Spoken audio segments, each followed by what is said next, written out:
కార్బీ గారు కౌడిపల్లి మండలం, అస్మీరా కార్బీ గారు చేగుంట మండలం, ఎరుకల నరసింహులు గారు చేగుంట మండలం,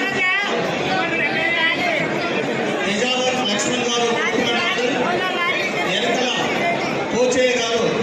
మండలం, కేతావత్